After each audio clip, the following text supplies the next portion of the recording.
Hello दोस्तों, दर्द भरी हिंदी कहानियों में आप सबका बहुत बहुत स्वागत है। आगे बढ़ने से पहले यदि आपको यह स्टोरी पसंद आए तो प्लीज़ वीडियो को लाइक करें, शेयर करें और हमारे चैनल को सब्सक्राइब करना ना भूलें। तो चलिए बिना देर के भी कहानी की शुरुआत करते हैं। कहीं दूर जब दिन ढल जाए, सांझ की दुल्हन बदन चुराए। गाना गुनगुनाते हुए रविंद्र बाथरूम से निकला और फिर बोला, भाभी जी मेरा नाश्ता, आज मुझे जल्दी जाना है। क्या बात है देवर जी, बड़े खुश नज़र आ रहे हैं। रोज़ सांझ की दुल्हन को याद करते हैं। कुछ नहीं भाभी, रेडियो पर बज रहा था ना, तो यूं ही दिल किया गुनगुनाने का। जब कोई गीत गुनगुनाने का दिल करे तो इसका क्या मतलब होता है जानते हैं? नहीं जानता, रविंद्र ने लापरवाही से कहा। मतलब इस गीत के लफ्ज अंदर कहीं जगह बना रहे हैं। वह हर गीत को हमारी जबान पर बार बार आता है, कहीं ना कहीं हमारे जज्बातों से जुड़कर आता है। ओह भाभी, आप भी कोई नहीं है, आप यूं ही कोई ऑफिस में देख ली है क्या? मुझे धीरे से बताइए, मैं आपके भैया से कहकर सब बात तय कर लूँगी। नहीं है भाभी, अगर होती तो ज़रूर बताता। सच? हाँ भाभी बिल्कुल, कह रविंद्र ने अंजलि को थोड़ा मुस्कुराकर देखा और फट से बोला, एक बात कहूँ? कहिए, मुझे तो सांझ की दुल्हन ही चाहिए। देवर जी, वह कैसी होती है? हमने तो ऐसी कोई दुल्हन सुनी ही नहीं। बस बहुत सुंदर, ढलती शाम की तरह शांत, अपने आगोश में सारे उजाले को समेटे हुए। दो पर्वतों के बीच डूबते सुरमई सूरज की तरह, पेड़ों की शाखाओं से झांकती किरणों की तरह, शाम को घर लौटते परिंदों की तरह और तारों भरे झिलमिल करते अंबर की तरह, जागती आंखों में सपनों की तरह, बहुत सुंदर। तो आप यह क्यों नहीं कहते कि आपको किसी कविता से शादी करनी है? कविता नहीं भाभी, हकीकत होगी वह हकीकत। वैसी हकीकत जैसे शाम अपने आप में स्वप्निल होकर भी एक हकीकत है। मुझे और कुछ नहीं चाहिए, कोई दहेज नहीं, कोई डिमांड नहीं, तो मैं यह समझूं कि आप तलाश में हैं। अभी तक ऐसी कोई नहीं, तो फिर अभी तो सिर्फ बंद आंखों में झांकती है।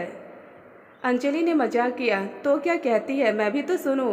कुछ नहीं, बस आती है और चली जाती है, कल शाम को आने का वादा करके। देवर जी ने सपने देखने शुरू कर दिए हैं, शुभ संकेत है यह तो। बाबूजी को दे देती हूँ। नाश्ते की प्लेट पकड़ाते हुए अंजलि मुस्कुराई। रविंद्र, अंजलि का देवर, बेहद भावुक और सहृदय, मन गंगा की तरह पवित्र, सागर की गहराई भी उसे छू न सके। सबके साथ सबका होकर रहना उसकी खास पहचान। सारी कॉलोनी रविंद्र भैया कहकर बुलाती और आते जाते सभी से अनजाने ही पहचान हो जाती। कब किससे कैसे पहचान बनी, पूछने पर पता चलता कि यूं ही चलते चलते रास्ते में कोई मिला, अपनी परेशानी सुनाई और रविंद्र भैया ने बिना जाने पहचाने कर दी मदद। कौन था पूछने पर कहता कि ज़रूरतमंद था, मदद कर दी। कब मिला था पहली बार वह तुम्हें?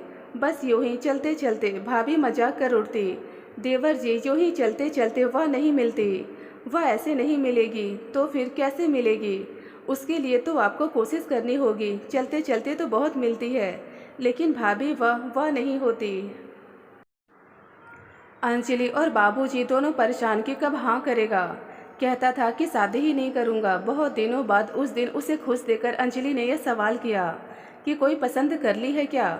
रविंद्र ऑफिस चला गया तो अंजलि सोचने लगी कि कितना भोला है यह लड़का। आज के ज़माने में इतना पवित्र सौंदर्य कहाँ मिलेगा? कैसे ढूंढूं? आज समीर से बात करती हूँ। क्या सोच रही हो? अपने कमरे से बाहर आते हुए समीर ने पूछा। सोच रही हूँ, इतनी सुंदर कहाँ से लाएंगे? क्या लेने जा रही हो तुम? देवर जी के लिए सांझ की दुल्हन? क्या मजाक करती रहती हो? हाँ, अभी अभी कहकर निकले कि मुझे तो सांझ जैसी दुल्हन चाहिए, वह स्वप्निल सांझ की सुंदर दुल्हन हो। आज तुम्हारे भाई साहब भी पूरे शायर नजर आ रहे थे, तो देवर किसका है? समीर ने अंजलि की ओर तिरछी मुस्कान डालकर कहा।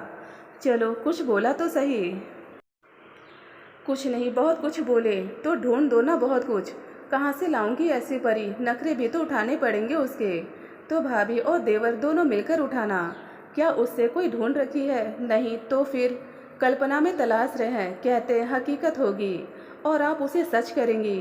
तो फिर जाओ किसी शायर के पास, कोई अच्छी सी गज़ल लिखवा लाओ और फिर कहना, यह लो आ गई तुम्हारी दुल्हन।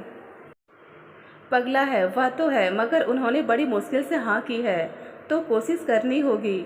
हाँ तो करो कोशिश। तुम जाओ सांझ की दुल्हन लेने और मैं चला अपने काम पर। यह समीर भी निकल गया अपनी अनवरत यात्रा पर। रुकने का नाम ही नहीं लेता। जब भी बात करता ऊंचे आसमान में उड़ने की, धरती पर कदम रखना छोड़ दिया था उसने। उड़ना है, उड़ते ही जाना है। किसी ने रोका नहीं, किसी ने टोका नहीं, और समीर ने अपना काम इतना फैला लिया कि अब उसके पास खुद को समेटने के लिए भी वक्त नहीं। अंजलि आसमान में उड़ते पंछी को देखती रही जो शाम को घर वापस आ जाएगा। मगर कुछ परिंदे ऐसे भी होते हैं जो रात ढलते ही लौटते हैं। शायद यह परिंदा भी रात ढले ही आएगा और अपने नीड़ में चुपचाप बिना आहट के ही सो जाएगा। अंजलि दूर तक उसे जाते देखती रही। तभी बाहर से आवाज़ आई, बहू दूध आ गया है। हाँ बाबूजी। बाबूजी आपका नाश्ता भी तैयार है। नाश्ता देते अंजलि ने कहा, बाबूजी आपसे कुछ कहना है। कहो बहू, रविंद्र भैया ने शादी के लिए हाँ कर दी है। अरे वाह, कब बोला और कैसी चाहिए उसे? कहता है कि लड़की सुंदर होनी चाहिए। तो उसमें क्या है, हमारे रिश्तेदारी में अनेक सुंदर लड़कियां हैं। वह जिसे पसंद करेगा उससे रिश्ता तय समझो। बहू तुम उधर संभालो, मैं इधर संभालता हूँ, बाबूजी ने खनकती आवाज़ में कहा। कब से इस उम्मीद में था कि दूसरी बहू आएगी। और क्या बाबूजी? कुछ नहीं बहू, बाबूजी बात अधूरी छोड़कर बोले। मगर अंजलि इस और से भली भांति परिचित हो चुकी थी। उसके विवाह को 5 साल हो गए थे और बाबूजी तरस रहे थे अपने आंगन के खिलौने के लिए। अरे विनीत जी, लड़की को आप देखते ही रह जाएंगे। न करने का तो सवाल ही नहीं उठेगा। एक नज़र की ही तो बात रहेगी, दूर के एक रिश्तेदार ने कहा। शाम को अंजलि ने ससुर जी की पूरी बात सुनी।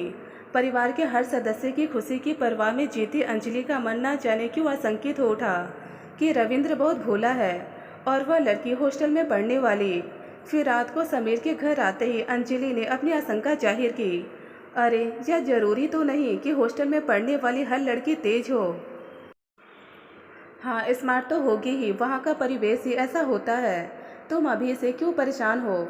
समीर ने कहा। रविंद्र को कुछ बताए बिना ही बाबूजी ने आदेश दिया, आज एक मित्र के यहाँ जाना है, सभी के साथ तुम्हें भी चलना होगा। रविंद्र ने बिना कुछ पूछे हाँ कह दी। अंजलि मन ही मन मुस्कुराई कि कितना भोला है, यह भी नहीं पूछा कि जाना कहाँ है। लड़की आई सच में बेहद सुंदर। अंजलि ने तो देखते ही कह दिया, देवर जी सांची दुल्हन यही तो है। क्या यही है वह? रविंद्र ने धीरे से पूछा और फिर मुस्कुराकर अपनी सहमति दे दी। और किसी औपचारिकता की ज़रूरत नहीं थी। बाबूजी ने कहा, हमें और कुछ नहीं चाहिए, पर एक बात बहुत साफ कहना चाहता हूँ कि हमारे घर में एक और बहू है, बहुत संस्कारी है। नई बहू घर की खुशी बरकरार रखे, हमें बस इतना ही चाहिए। अंजलि सोच रही थी कि कभी उसने अपने हाथों से गिलास भी नहीं उठाया होगा। कमरे में उसने खुले पैर ही प्रवेश किया। नाजुक सी एड़ियाँ चुप चुप झांक पड़ी। चेहरे की लालिमा उनमें आ गई थी। शरीर का हर अंग जैसे नाप तोलकर बनाया गया था, कहीं भी कुछ अधिक या कम नहीं। जो था अपनी जगह सही और सटीक। शायद फुर्सत में नहीं, एकांत में बनाई गई थी वह रचना। अंगों का बागपन और सौंदर्य की वह प्रकाष्ठा। अंजलि ने एक बार पुनः अपनी शंका सबके सामने रखनी चाहिए। इतनी सुंदर, इसे हम लोग संभाल पाएंगे? घर का काम काज कर सकेगी? नहीं करेगी तो क्या हुआ, हम कर लेंगे। रविंद्र ने कहा, इसके नाच नखरे भी उठाने पड़ेंगे तो हम उठा लेंगे। रविंद्र ने कहा, वाह, यह हुई ना बात। तुम क्यों एक ही बात के पीछे पड़ी हो? समीर ने कहा। बाबूजी ने भी कहा, बहू वह रविंद्र का काम है, इसकी मर्जी, यह जैसा चाहे करेगा। सारे दिन की थकान से चूर अंजलि ने बिस्तर थामा था, फिर भी आंखों में नींद नहीं थी। एक बात अब भी घूम रही थी कि रविंद्र बहुत सीधा है। शादी की तैयारी में व्यस्त अंजलि को पता ही नहीं रहता कहाँ है और किस जगह नहीं है। हर जगह उसका होना जरूरी।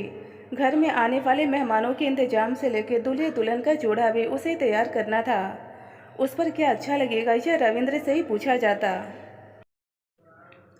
रविंद्र रूपा से पूछता, मॉडर्न जमाना है, बाबूजी कहते। दुल्हन का जोड़ा पसंद होने के बाद रविंद्र ने कहा, भाभी जी आपके लिए पसंद कर दो या भैया से करवाएंगी? आपके भाई साहब ने इससे पहले कभी पसंद किया है जो आप करेंगे? कहकर अंजलि मन ही मन सोचने लगी कि समीर तो कभी जब भी नहीं कहता कि तुम साड़ी में अच्छी लगती हो या इस रंग में तुम खिला जाती हो। उससे कहा भी था कि बहू के कपड़े पसंद करने तुम भी चलो, तो उसने कह दिया था कि तुम ही चली जाओ, मैं नहीं जा सकता, यह मेरा काम नहीं है। अपने देवर को ले जाओ, वह पसंद कर देगा। उसकी आंखें क्यों नम हो आई। कहीं रविंद्र भैया का उत्साह तो इस पीड़ा का कारण नहीं। अरे भाभी, क्या सोच रही हैं? कुछ नहीं, अंजलि ने चुपके से अपने नम कोरों को पोंछते हुए कहा। अच्छा चलिए चलिए, अब आपके लिए पसंद करते हैं। आप पर यह जरी बॉर्डर वाली काली साड़ी बहुत खिलेगी। नहीं देवर जी, काला रंग शुभ नहीं होता। ऐसा किसने कह दिया? यह रंग तो फैशन में है। और फिर रविंद्र ने अंजलि पर किसी अनुभवी की तरह साड़ी डालते हुए कहा, आप देखिए आप कैसी लग रही हैं। अंजलि के गोरे बदन पर वह साड़ी खिल उठी। दुकानदार ने कहा, वाह क्या पसंद है। रविंद्र चिढ़ गया। उसे मालूम था कि वह अपनी चीज की प्रशंसा कर रहा है, अंजलि की नहीं। रविंद्र ने अंजलि के आंसू देख लिए थे, इसलिए बोला, भाभी मैं उसे बहुत प्यार दूंगा। उसकी आंखों से गिरा हर आंसू मेरी आंख में पनाह लेगा। अंजलि के होठों पर दर्द भरी मुस्कान तैर गई। देवर जी, आप सच में बहुत अच्छे हैं। रविंद्र ने शॉपिंग का सारा खर्च उठाते हुए कहा, भाभी आने दो उसे, वह आपकी दोस्त बनकर रहेगी। अंजलि को उस संध्या सुंदरी रूपा से जलन हो रही थी।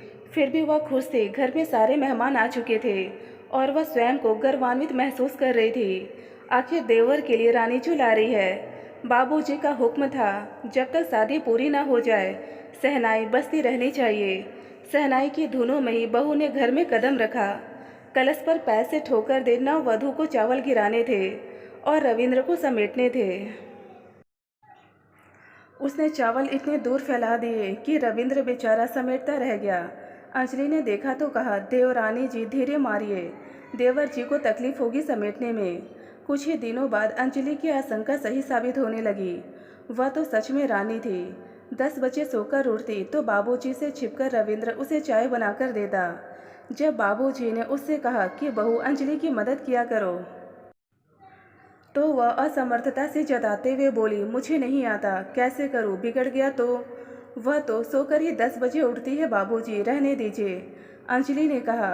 उसकी खूबसूरती में कहीं दाग न लग जाए, यह सोचकर रसोई और अन्य कामों से दूरी रखा गया। सारे नाच भी उठाए गए। उसके आने के बाद अंजलि ने खुद को अकेला महसूस किया था। अब रविंद्र रसोई में खड़ा होकर उससे बातें नहीं करता। समय नहीं था। घर में बदले माहौल को अंजलि ही संभाल कर रखती। रूपा की गलतियों को वह सबसे छिपा जाती। यह बात रूपा ने समझ ली थी।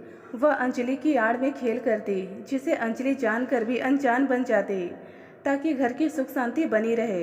धीरे धीरे समझ जाएगी। मगर रूपा ने हर दिन परिवार के उसूलों को तोड़ने की कोशिश की। हर दिन रविंद्र से एक फरमाइश, आए दिन पार्टी, आए दिन सिनेमा। बाबूजी ने एक दिन ऐतराज किया, तो इसमें बुराई क्या है, अपने सहेलियों के साथ ही तो हूँ। तीखे स्वर में उसने जवाब दिया, ठीक है तुम रविंद्र से पूछ लो। रविंद्र ने हाँ कह दी। घर से बाहर रहने का समय बढ़ता रहा। तब बाबूजी ने कहा, रविंद्र देखो इतनी छूट सही नहीं। आखिर वह घर की बहू है, घर में एक और बहू भी तो है। उसने तो कभी ऐसा नहीं किया। क्या हुआ बाबूजी, सहेलियों के साथ ही तो है। आप परेशान ना होइए, मैं हूं ना। मगर उसके हॉस्टल के लड़के भी तो गए हैं, बाबूजी ने कड़क आवाज में कहा। रविंद्र ने पहली बार बाबूजी से तर्क किया। हॉस्टल में पढ़ी है, खुले विचारों की है, कैसे मना करूं। धीरे धीरे समझ जाएगी। अंजलि ने भी बाबूजी को समझाया। बाबूजी, एक संतान की आते ही बंध जाएगी, बस देर आने की है। घर की नववधू ने रात 9 बजे घर में कदम रखा। साथ में कौन है? बाबूजी ने खिड़की से झांककर देखना चाहा। रूपा उस लड़के के हाथ में हाथ डाले थी। वहीं 2 हाथ खिलखिलाहट के साथ हवा में लहरा गए और खिलखिलाहट की आवाज़ माहौल में गूंज उठी। बाबूजी का तन मन कांप उठा। उन्हें अपनी सालों की कमाई, दौलत, मान मर्यादा सरेआम बिकती दिखी। झांक कर देखा, कितने घरों की खिड़कियां उस दृश्य की साक्षी बनी थी। खिड़कियां ही नहीं, उनमें रहने वाले लोग भी अवाक थे। दूसरे दिन भी वही घटना दोहराई गई। रूपा को छोड़ जब वह जाने लगा, तब बाबूजी ने बुलाकर कहा, बेटा क्या नाम है तुम्हारा? अनुपम, लगते तो भले घर के हो। अनुपम, तुम रूपा को कब से जानते हो? मैं इसके साथ पढ़ा हूँ। कहकर वह जाने लगा तो बाबूजी ने उसे रोकते हुए कहा, शायद तुम्हें हमारे घर की मर्यादा नहीं मालूम। तुम्हारा रिश्ता अब सिर्फ रूपा से नहीं वरन उसके परिवार से भी है। वह तुम्हारी क्लासमेट ही नहीं है, वह किसी की पत्नी भी है और किसी घर की बहू बन चुकी है। इस तरह उसके साथ तुम्हारा आना जाना ठीक नहीं है। वह बिना कुछ बोले चला गया।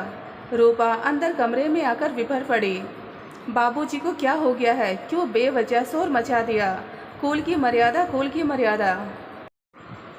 क्या करूं मैं कुल की मर्यादा का? सारा दिन घर में रहकर उसे पालूं? मुझसे नहीं होगा। क्या हुआ जो मेरा दोस्त मुझे घर छोड़ने आ गया? रविंद्र ने समझाया। बात दोस्त की नहीं, संस्कारों की है, मर्यादा की है। उसने आकर किसी से कोई परिचय नहीं करना चाहा, तुम्हें बाय कहकर जाने लगा। तो क्या हुआ रविंद्र, तुम भी?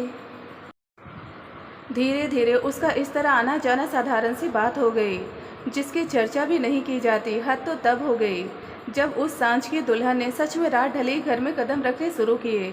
रविंद्र ने सोचा, कब तक बाबूजी की मर्यादा को यूं सरेआम कुचलता देखूं। उसने अलग घर ले लिया।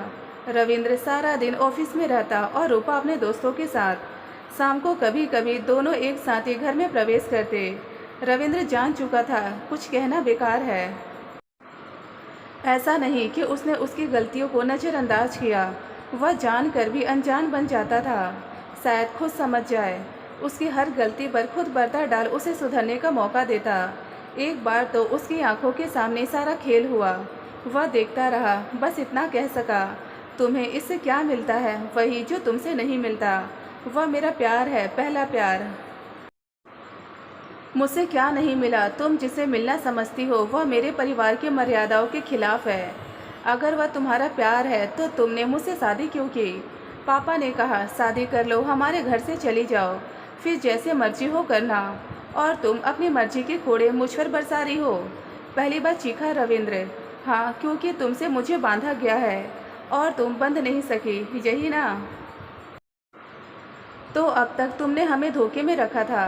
क्या कमी रखी मैंने तुम्हें खुश रखने में? सपनों की मल्लिका बनाकर लाया था तुम्हें, सबसे अलग भी कर लाया, किनारा कर लिया अपने घर से, अपने परिवार से। फिर भी तुम्हें नहीं जीत सका। शायद कमी मेरी ही थी कि मैंने तुम्हें बहुत चाहा और यह नहीं जानना चाहा कि तुम्हें मेरी कितनी ज़रूरत है। हाँ, मुझे तुम्हारी ज़रूरत नहीं। मैं तुम्हारे साथ तुम्हारी नहीं अपनी मर्जी और शर्तों पर रह सकती हूँ। तुमसे पहले मेरे लिए अनुपम, मैं उसके बिना अपने एक पल की भी कल्पना नहीं कर सकती। वह ज़ोर ज़ोर से चिल्ला रही थी। रविंद्र भी नहीं हारा था। कई बार घर नहीं जाता, अंजलि के पास चला जाता, मगर रूपा यह भी जानने की कोशिश नहीं करती कि वह कहाँ है। उस दिन भी वह ऑफिस से सीधा अंजलि के पास गया और फपक पड़ा, क्या हुआ देवर जी? उसने सारी बात बता दी। फिर बोला, भाभी अब आप ही कोई रास्ता निकालो। क्या रास्ता निकाले देवर जी? मर्जी आपकी थी, हम लोग तो सिर्फ माध्यम बने थे आपकी इच्छाओं के चलते। और मेरी आशंकाओं पर सभी ने आपत्ति जताई थी कि रविंद्र सब संभाल लेगा। हाँ भाभी, गलती मेरी थी। मेरी कल्पना सुंदर थी तो कोमल भी थी, इसलिए जल्दी टूट गई। वह तो बहुत कठोर है जिस कल्पना सुंदरी रूपा को मैं हकीकत बनाकर ला रहा हूँ। वह ऐसी होगी कि मेरी कल्पनाओं को ही निगल जाएगी। ऐसा तो मैंने सोचा ही नहीं था। अगर कल्पना करना गुनाह है तो मेरा जुर्म सच में बहुत बड़ा है और मुझे उसकी सज़ा मिल रही है। मेरी आंखों के सामने ही सब कुछ हो रहा है और मैं तमाशबीन बना हुआ हूँ। उसके हर गुनाह का मैं एक ऐसा चश्मदीद गवाह हूँ जिसे किसी भी अदालत में जाकर यह कहने की हिम्मत नहीं है कि मेरे घर में गुनाह पल रहा है। अब तो स्थिति ऐसी है कि वे दोनों मेरे कमरे से लगी दीवार के पीछे होते हैं। मैं दीवारों के पार के दृश्य की कल्पना से कांप जाता हूँ।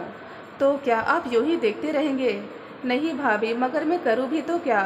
बाहर करो देवर जी। जब घर की इज्जत खुद ही बाजार में बैठ जाए तो फिर उसे घर में रखना ठीक नहीं।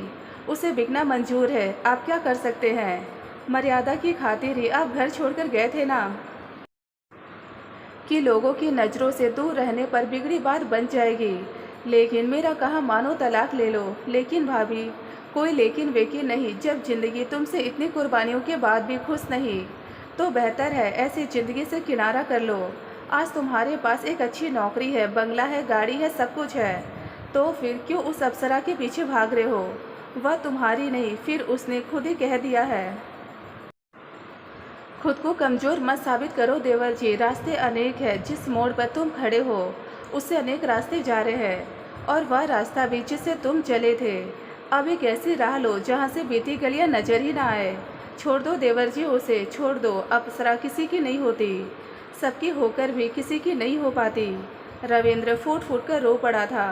अंजलि रो तो ना सकी, मगर उसके लिए रास्ते की तलाश में जरूर निकल पड़ी।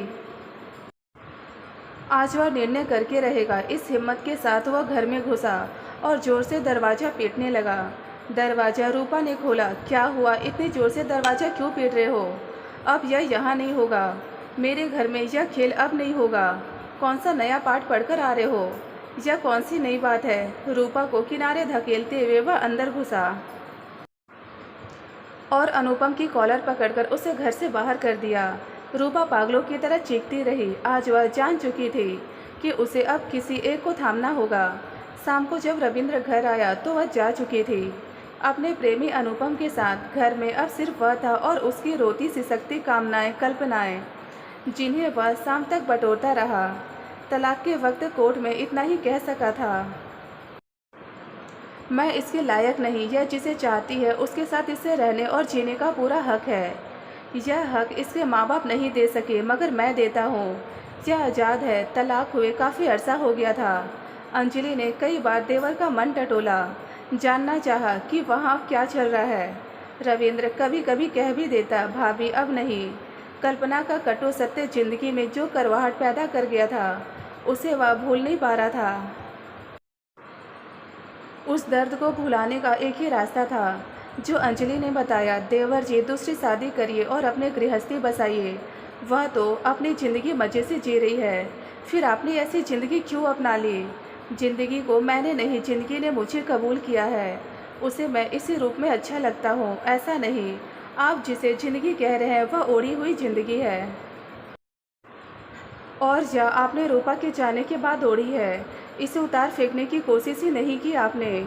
जिस लाश को आप ढो रहे हैं उससे बदबू पैदा हो रही है। उतार फेंको उसे, वरना उसकी गंध आसपास फैलकर आपको सबसे दूर कर देगी। अभी मौका है नई जिंदगी की शुरुआत करने का। अंजलि भाभी के लफ्ज उसके जहन में रात भर गूंजते रहे। रविंद्र रूपा को मन से निकाल नहीं पाया था। दूसरी का ख्याल कैसे करे, वह सोच में पड़ गया कि क्या भाभी की बात मानकर दूसरी शादी कर ले। नहीं नहीं, कहीं वह भी ऐसी ही निकली तो। लेकिन भाभी ने जो कहा, क्या वह सच है? वह सबसे दूर जा रहा है। कितनी कातर दृष्टि से भाभी ने मुझे निहारा था और कहा था कि आपकी खुशियों की खातिर हमने सारे समझौते किए थे, लेकिन अब इस बार हमारी मर्जी से फैसला ले। ऐसी लाए जो समझदार हो, शालीन हो। क्या भाभी की तरह कोई मिल सकती है? रविंद्र ने अलसाई आंखों में ही सवेरा देखा और फिर अपने उजड़े घर पर ताला डालकर घर पहुंच गया। अंजलि भाभी उस समय बाबूजी को सुबह की चाय दे रही थी। रविंद्र को इतनी सुबह आता देख शंका से भर उठी। क्या हुआ देवर जी, आज इतनी सुबह? हाँ भाभी, बहुत दिनों से सुबह की चाय आपके साथ नहीं पीना, इसलिए चला आया। छुट्टी ही आज, सोचा थोड़ी देर बाबूजी से भी बातें हो जाएंगी। अंजलि ने रविंद्र को बहुत दिनों बाद बदला पाया। पहले जब भी आता परेशान सा रहता। चाय का एक कप उसे पकड़ाया और खुद भी पास रखी कुर्सी को और पास लाकर बैठ गई। बोली, चलिए अच्छा है, मैं आपको कई दिनों से याद कर रही थी। बाबूजी ने भी कहा चलो अच्छा है। वैसे भी अब तुम उस घर में अकेले रहकर क्या करोगे? आ जाओ, यहीं समीर भी अक्सर बाहर ही रहता है। अंजलि अकेली बोर होती है। नहीं बाबूजी, मैं उस रूपा के कारण आपको बहुत चोट पहुंचा चुका हूँ। मुझे सज़ा मिलनी ही चाहिए। नहीं देवर जी, आप अपनी मर्जी से नहीं गए थे। आपको उसकी मर्जी की खातिर जाना पड़ा था, जिसे आप बेहद प्यार करते थे, और बेहतर भी यही था। लेकिन इस घर के दरवाजे आपके लिए खुले हैं। बाबूजी हमेशा रोते और कहते हैं कि मेरा रविंद्र अपनी खातिर नहीं, अपनी मर्जी से नहीं, उस चुड़ैल की खातिर गया है। वह मेरे बेटे को खा जाएगी, बहू उसे बचा लो। कहते हुए अंजलि की आंखें भर आई। रविंद्र प्रायश्चित की मुद्रा में जड़ हो चुका था। लड़खड़ाती जबान से यही कह सका, भाभी आप और बाबूजी जैसा चाहे मुझे मंजूर है। रविंद्र के इस निर्णय से अंजलि और बाबूजी दोनों खुश हुए। बाबूजी ने सारे रिश्तेदारों में खबर पहुंचा दी कि रविंद्र ने दूसरी शादी के लिए हाँ कर दी है। कई रिश्ते आए। अंजलि और बाबूजी ने इस बार किसी भी धोखे की गुंजाइश नहीं रखनी चाहिए। लड़की की समझदारी पर अनेक प्रश्न किए जाते और घर आकर बाबूजी और अंजलि घंटों चर्चा करते कि नहीं, यह भी समझ में नहीं आ रही। हॉस्टल वाली तो बिल्कुल नहीं चलेगी, घरेलू हो, कुलीन हो, कम पढ़ी लिखी भी चलेगी। लेकिन सलीके वाली हो। काफ़ी कोशिश के बाद जिस लड़की से रिश्ता तय हुआ वह बेहद पिछड़े इलाके से और गरीब घर की थी और 10वीं कक्षा पास। देखने में साधारण, बात तय करके आ गए। रविंद्र की हाँ भर चाहिए थी जो उसने दे दी। शादी की तारीख तय हुई। अंजलि ने रविंद्र से मजाक किया, चलिए अपने दुल्हन का जोड़ा पसंद कर लीजिए। रविंद्र उदास स्वर में बोला, भाभी आप ही पसंद कर लीजिए, जोड़ी भी आप ही बना रही है, पहनावा भी आप ही तय कर लीजिए। इस बार 24 घंटे वाली शहनाई नहीं बजी। बहू ने घर की चौखट पर कदम रखे। चावल का कलश फिर तैयार था। रविंद्र की आंखें भर आई। रूपा की याद में नई बहू का पैर कलश पर था। उसने बहुत समझदारी से चावल गिराए। रविंद्र ने समेटे, फिर फैलाए, फिर समेटे। भाभी मुस्कुरा रही थी। नई बहू ने बहुत दिनों तक सबका दिल जीतना चाहा। समय पर उठकर घर के काम में अंजलि का हाथ भी बटाती, बाबूजी का भी ख्याल रखती। रविंद्र तो अपने सारे काम खुद कर लेता। इस बार वह बेहद सतर्क था। जो भी पूछना हो भाभी से पूछो अनामिका, वे ही बता सकती है। नई बहू की समझदारी थी या पुरानी वाली की कटु यादें। बाबूजी और घर के बाकी लोग सभी अनामिका से खुश थे। उसने घर में अपनी जगह बना ली थी। रविंद्र पर भी उसने धीरे धीरे अधिकार कर लिया। घर की कुछ जिम्मेदारियों को अंजलि ने अनामिका को सौंपने की सोची। फिर एक दिन तिजोरी खोलते हुए कहा, अंजलि यह सब तुम्हारा है, इसे संभालो। अभी बहू नई है, इतनी समझदार नहीं है, कुछ समय दो। बाबूजी ने झिझकते हुए कहा, ताकि कहीं रविंद्र को बुरा न लगे। जिम्मेदारी ही तो समझदार बनाएगी। फिर मैं भी तो जब इस घर में आई थी तो नई ही थी और अकेली भी, सब संभाला था। यह सुनकर बाबूजी खुश हो उठे। रविंद्र दूसरी शादी से बहुत खुश था। पहली बार उसने अनामिका को उस नज़र से देखा था जिस नज़र से रूपा को देखा करता था। आज वह उसे वह प्यार दे सकेगा जो रूपा को देने चला था, मगर उसने उसकी कीमत नहीं समझी थी। रात रविंद्र और अनामिका की थी। अंजलि तो माध्यम बनी थी जो इस वक्त दोनों की हंसी से गूंज रहे माहौल में खुद को हल्का महसूस कर रही थी। सुबह उठकर अंजलि ने ही चाय बनाई और दरवाजे पर रखकर बोली, आप लोगों की चाय आपको बुला रही है।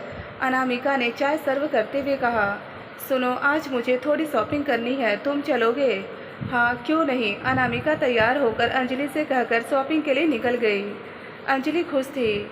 जब अनामिका और रविंद्र घर लौटे तो अंजलि रात के खाने पर दोनों का इंतजार कर रही थी। खाना खाकर दोनों अपने कमरे में, बाबूजी अपने कमरे में, अंजलि अपने कमरे में। अंजलि जाग रही थी। समीर बिजनेस के सिलसिले में बाहर था, उसे नींद नहीं आ रही थी। 8 साल हो गए थे शादी को, उसे कोई संतान नहीं थी। वह इस अकेलेपन को अक्सर जागकर काट लिया करती थी।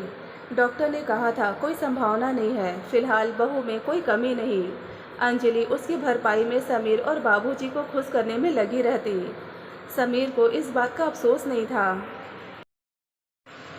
मगर वह इस अफसोस में अक्सर खिलौनों और गुड्डों से बातें करती रहती और इस प्रकार अपने मातृत्व की पूर्ति करती। तभी किचन से आवाज़ आई। अंजलि ने देखना चाहा क्या हुआ। शायद बिल्ली होगी, लेकिन घर में बिल्ली के आने का कोई रास्ता नहीं था। बाहर आकर देखा रविंद्र के कमरे से लगी छत का दरवाज़ा खुला था। तो क्या देवर जी दरवाज़ा खोलकर सो गए? सोच अंजलि ने टॉर्च की रोशनी से देखना चाहा। छत पर उसे बात करने की आवाज़ सुनाई दी। सोचने लगी, इतनी रात गए कौन हो सकता है? लगता है दोनों अभी तक जाग रहे हैं। फिर मन ही मन मुस्कुराई और तसल्ली के लिए पूछा, छत पर कौन है? मैं हूँ भाभी जी अनामिका। लाइट चली गई थी ना, तो गर्मी के कारण छत पर आ गई। ठीक है, मगर दरवाज़ा बंद करके सोया करो। किचन में बिल्ली आ गई थी। ठीक है भाभी जी, आप सो जाइए, मैं देख लेती हूँ किचन में कौन है। चूहा भी हो सकता है। आप सोई नहीं अभी तक? नहीं, नींद नहीं आ रही है। जाइए अब सो जाइए। अंजलि ने बेचैनी से टहलते हुए बाबूजी के कमरे में झाँक कर देखा। वे सो रहे थे। सभी इत्मीनान में है, फिर वह क्यों परेशान है? इस बेचैनी का कारण क्या है? समीर का न होना या उसका निसंतान होना, या फिर कुछ और? देर रात तक जागने पर भी भोर में ही अंजलि की नींद खुल गई। देखा रविंद्र का कमरा खुला था। लगता है रविंद्र आज जल्दी उठ गया। अनामिका को आवाज़ देती हूँ, बाबूजी को चाय दे देगी। आज तबीयत भारी हो रही है, रात भर नींद नहीं आई।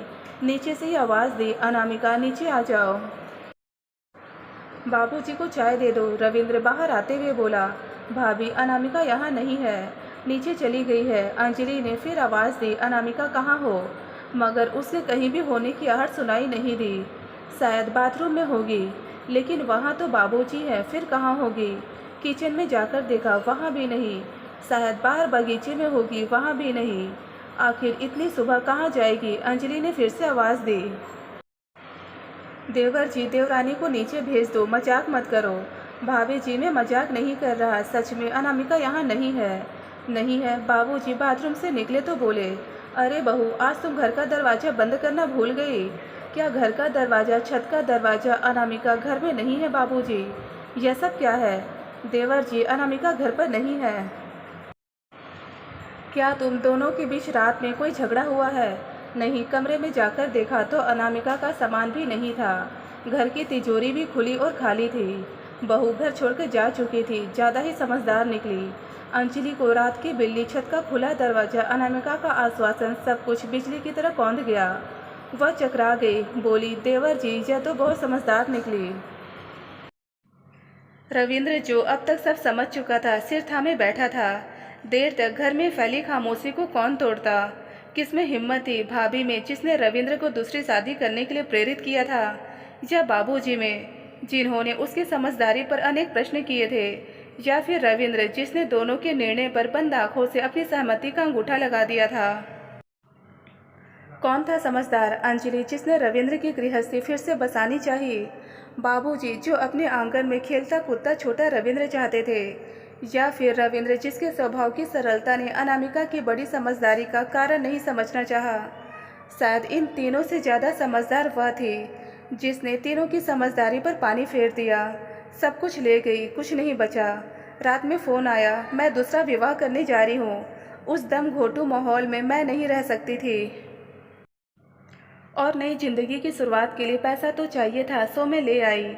मुझे ढूंढने की कोशिश मत कीजिएगा, आखिर मैं आपके घर की बहू थी। बाबूजी को काटो तो खून नहीं। अंजलि भी चढ़वत की, यह सब क्या हुआ? हमारे साथ इतना बड़ा धोखा? यह नज़रों का धोखा था या फिर हमारी समझदारी का? रविंद्र दोनों के बीच मूक दर्शक था। भाभी क्या कहती हैं या बाबूजी क्या कहते हैं? उसने नहीं सुना। उसे लगा उसने गलत सपना फिर से देख लिया। हर बार रोकर चुप होना और फिर रोना। पहले रूपा के सौंदर्य ने धोखा दिया, इस बार समझदारी के बड़े भ्रम ने धोखा दिया। धोखा धोखा धोखा, कब तक? वह टूट चुका था। घर आने में भी उसे हिचक होती। उसे देखते ही अंजलि हिचक जाती। सब एक दूसरे से नजरें यूँ चुराते जैसे वे एक दूसरे के गुनहगार हैं, और जिनकी सजा यही है कि खुद को एक दूसरे से अलग कर लें। कहीं गुनाह का पर्दा फाश ना हो जाए और ठिकरा किसी एक के सिर पर फोड़ दिया जाए। इस बार बाबूजी का चोटिल सम्मान रह रहकर चटक उठता। समाज में उठने बैठने और तनकर चल सकने की सारी हिम्मत जाती रही। रिश्तेदारी में जहाँ जाओ एक ही चर्चा, बहू क्यों चली गई? जरूर इस परिवार में ही कोई कमी है जो दूसरी भी छोड़कर चली गई। अनेक इल्जाम जमाने ने लगाए, खुद को इतना छोटा महसूस करते कि जिस टोपी को उन्होंने कभी नहीं भूला था, उसे लगाना भी उन्हें याद नहीं रहता। वे बिना टोपी के ही निकल जाते। अंजलि याद दिलाती, बाबूजी टोपी। विनीत जी निरुत्साहित उसे पकड़ लेते, मगर टोपी लगाकर खुद को निहारने का दुस्साहस अब नहीं करते। इधर समय की कमी ने समीर और अंजलि के बीच जो रिक्तता पैदा की थी, उस जगह अब एक लंबी दीवार खड़ी हो रही थी। अक्सर वह बिजनेस के सिलसिले में देर रात तक बाहर होता और जब आता थकान से चूर होता। उस थकान के बीच अंजलि उसकी ज़िंदगी में अगर कुछ भरना चाहती तो वह यह कहकर सो जाता, अंजलि मैं थक गया हूँ, तुमसे कल बात करता हूँ। और कल थकान बेहिसाब बड़ी होती। अंजलि पास जाने की हिम्मत भी न जुटा पाती।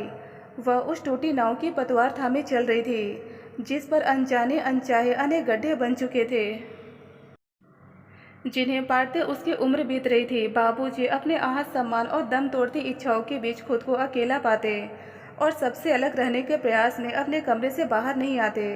रविंद्र अपनी खिड़की में ढलती शाम से लेकर ढलती रात तक ना जाने किसका इंतजार करता। उसे घर में क्या चल रहा है पता भी नहीं रहता। अंजलि घर में फैली इस खामोशी में कभी खुद को ढूंढती तो कभी खुद को भुला देती, तो कभी रविंद्र और बाबूजी की खामोशी को तोड़ने की हिम्मत करती। कभी कभी उन चार आंखों में तलाश करती कि वह कहाँ है, क्या बाबूजी की इस हिदायत में कि बहू तुम मेरी नहीं इस घर की बहू हो और इस घर को जो तुम दोगी वही पाओगी, या फिर समीर की इन हिदायतों में जब वह अंजलि के हाथों में रुपए से भरा बैग थमाते हुए कहता, यह घर तुम्हारा है, जैसा चाहो चलाओ, मैं कभी नहीं पूछूंगा, मगर इसकी खुशियों की परवाह तुम्हें ही करनी होगी। कागज के टुकड़ों को देख सोचती, काश मैं इनसे घर की सारी खुशियाँ, बाबूजी का खोया सम्मान, उनके फूल के दीपक रविंद्र देवर जी की उजड़ी गृहस्थी सब खरीद सकती।